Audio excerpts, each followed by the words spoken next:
খুব টেনশন হচ্ছিলো, দিয়ে আমি আমার ইংলিশের স্যারকে বললাম যে স্যার আপনি পড়াতে চলে আসুন, পড়লে টেনশন করবে। দিয়ে স্যারের স্ত্রী মাঝখানে পড়াতে পড়াতে স্যারকে ফোন করে বলছে যে আমি নাকি সেকেন্ড হচ্ছে, আমার বিশ্বাস হচ্ছিল না। ওটা র্যাঙ্ক করবে সেটা ওর আশা ছিল। এইরকম রেজাল্ট আশা করেছিলে?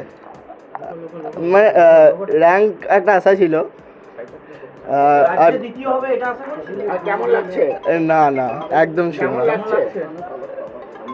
মানে বলো, অনুভূতিটা ভালো লাগে। ইয়েস কেমন লাগছে? সারপ্রাইজিং, আমি নিজে সারপ্রাইজ হয়ে গেলাম।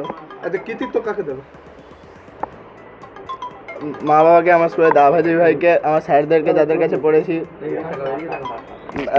কোয়ালিটি স্টাডি দিনে এবারে 4-5 ঘন্টা থেকে।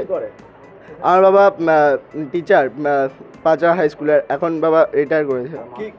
মা নগর হাই স্কুলের। আমি ইঞ্জিনিয়ার হতে যাই, আইআইটিয়ান হতে যাই। ঠিক ঠিক আছে। আজকে সকাল থেকে কি কি করলে? আমার টিউশন ছিল, কেউ যাবেন না কিন্তু। টিউশন ছিল সকাল থেকে 2টো। শুনলে তারপর হবে যখন হবে এই তো শুনলাম। তোমার হবি কি? কি ভালো লাগে? গান শুনি, ওয়াকিং করি।